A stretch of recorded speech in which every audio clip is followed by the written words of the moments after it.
My name is Hannah, and this happened at my parents' house in a quiet suburban neighborhood in Cheshire, England.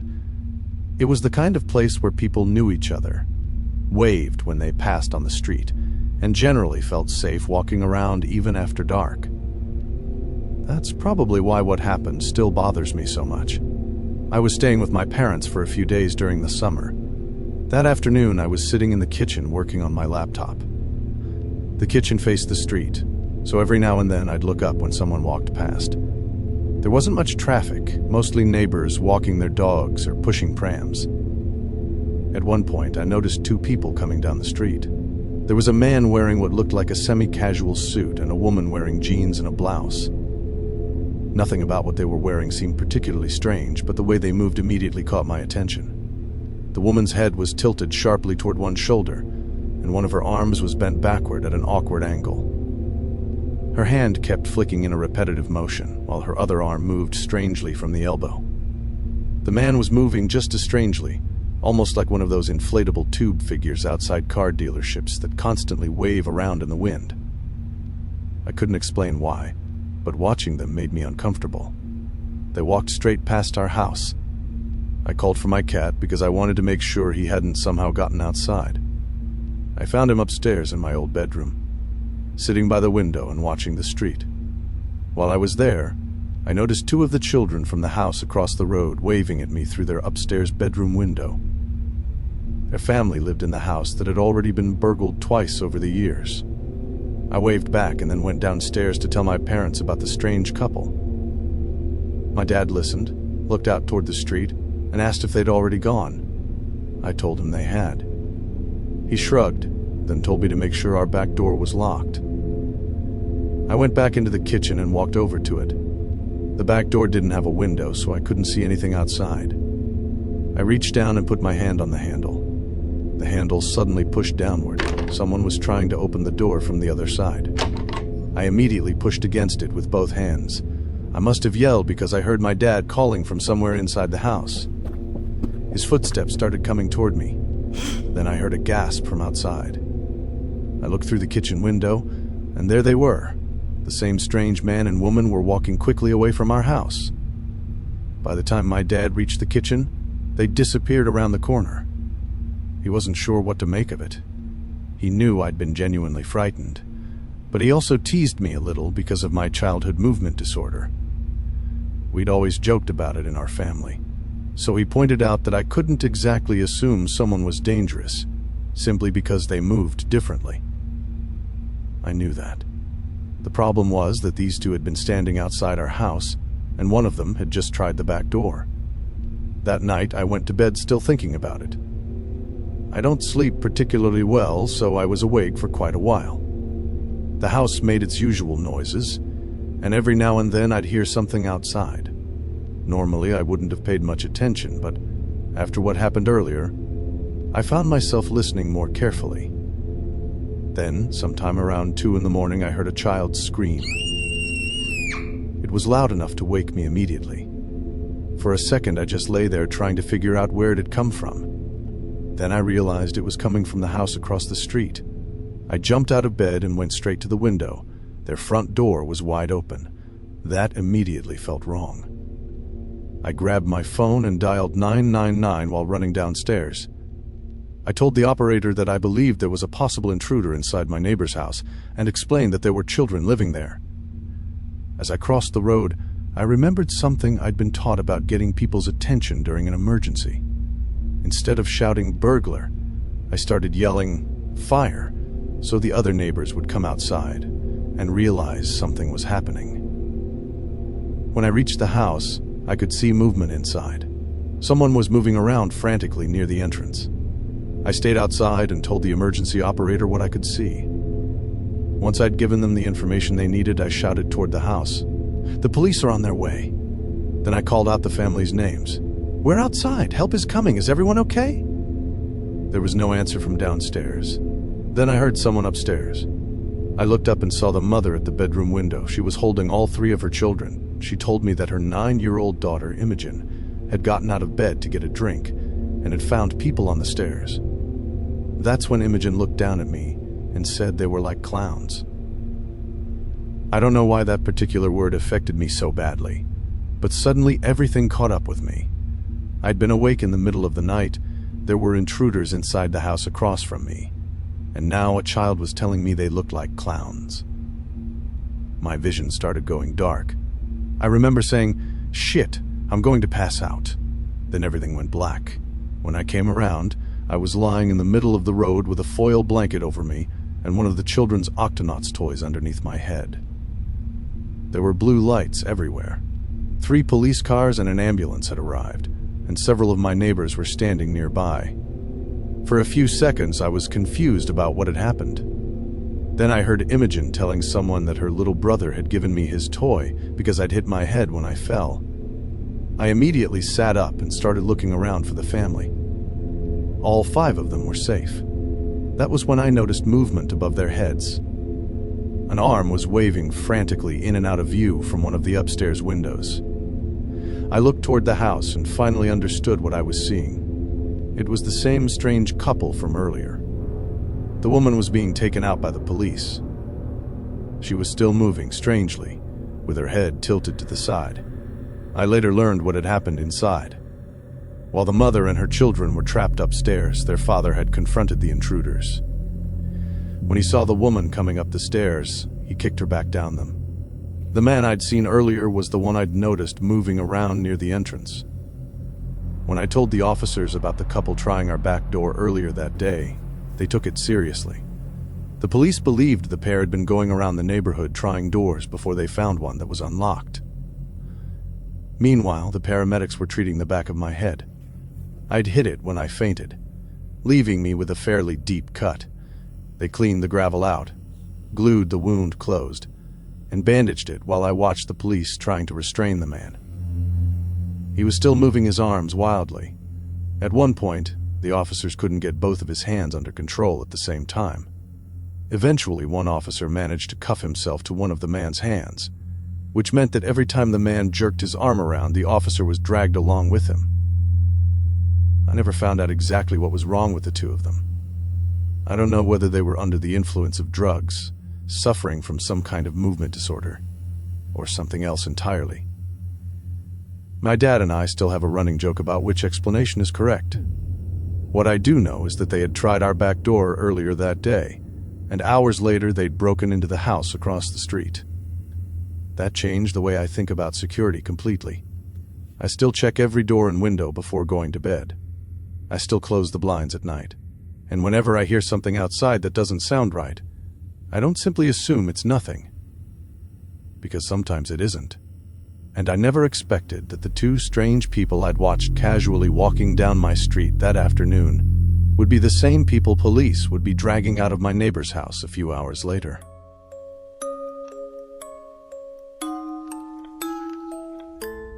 My name is Claire, and I was 13 years old when this happened on New Year's Eve. My parents had divorced a few years earlier, and my mother and I had moved from Oregon to Tennessee. By the time New Year's Eve came around, my mother was out of state visiting Florida, which wasn't unusual. She had started taking those trips regularly after the divorce, and I'd gotten used to being left at home for a few days at a time. We lived on a quiet road several miles outside of town, surrounded by trees and other houses that were far enough apart that the area felt pretty isolated. That night, I was staying up late watching television and waiting for midnight. I remember having most of the lights in the house turned on because I was 13 and wasn't exactly worried about the electricity bill. I was watching His Bodyguard on the USA channel when I started hearing strange noises outside. I assumed they were coming from one of the neighbors. There were a couple of people having New Year's gatherings nearby, so I didn't think much of it. About halfway through the movie, the power suddenly went out. The television shut off. The lights disappeared, and the entire house went completely dark. I sat on the couch for a minute, trying to figure out what had happened. Since it was almost midnight and there was very little outside lighting, I could barely see anything. I figured it was just a power outage, and that the electricity would come back soon, so I pulled my blanket around myself and stayed where I was. A few minutes later, I heard a noise coming from the kitchen. It sounded like the back door closing. That got my attention immediately. The back door opened into the kitchen, which connected to the dining room and then directly to the living room where I was sitting. I stayed quiet and listened, hoping I had simply misheard something. Then I heard footsteps. Someone was walking around in the kitchen. I slid off the couch and got down on the floor, trying to stay as quiet as possible. I crawled around the ottoman and toward the space between the couch and love seat, where I knew I could hide from anyone coming through the living room. I'd played hide-and-seek in the dark with my friends plenty of times, so I already knew where the furniture created the best hiding spots. I was almost there when the footsteps became louder. He was coming toward the living room. I looked up and saw a dark silhouette standing in the archway between the kitchen and the living room. For a moment, I just stared at him. Then I panicked. I got to my feet and ran down the hallway as fast as I could. I heard him coming after me, but the ottoman slowed him down long enough for me to get some distance between us. I didn't even consider trying to unlock the front door. My bedroom was at the opposite end of the hallway, and getting there was the only thing I could think to do. I reached my room, slammed the door shut, and locked it. The lock was one of those small turn knobs that could probably have been defeated with a butter knife, so I knew it wasn't going to protect me for long. I had barely stepped away from the door when I heard him knock. I didn't understand why he knocked after chasing me into the room. Maybe he was trying to frighten me, or maybe he simply found it amusing that I thought such a weak lock could keep him out. Then he started laughing. It wasn't loud or hysterical. It was quiet and almost casual, which somehow made it much worse. I was terrified and trying desperately to figure out somewhere I could hide.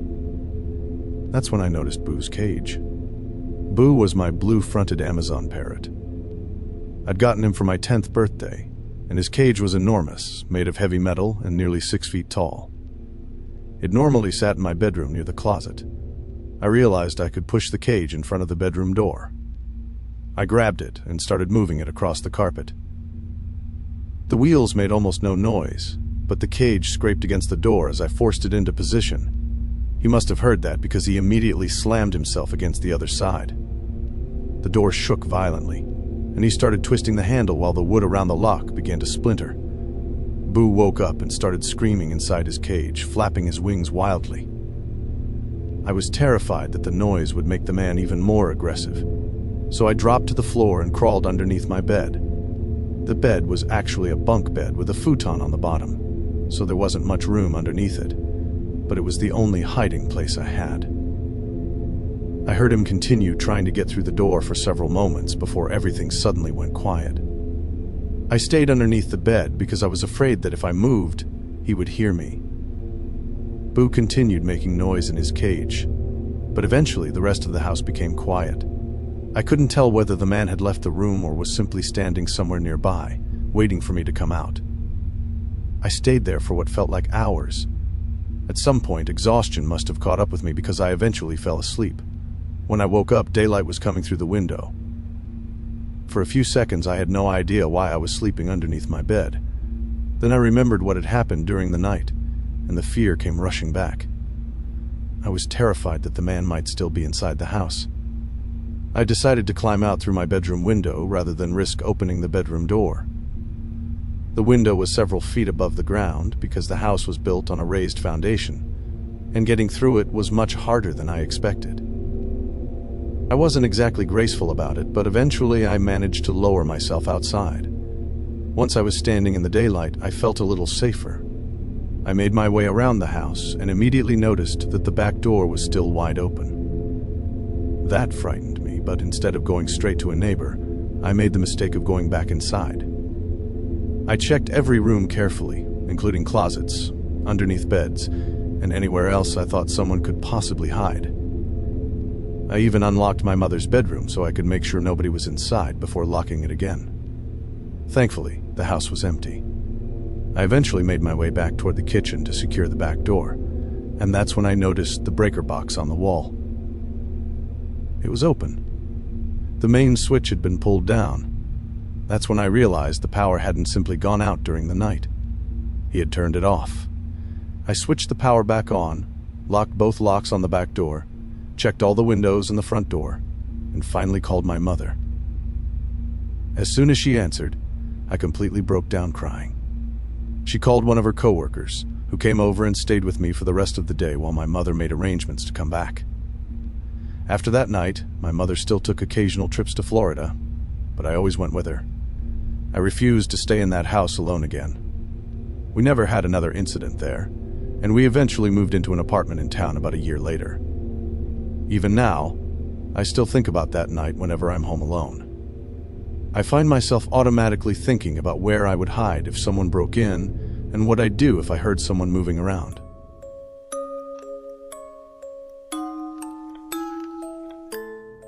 A few years ago, I was renting a house in Northern California. It was in a quiet area just outside the suburbs, and at night, the neighborhood became extremely dark because there were no streetlights.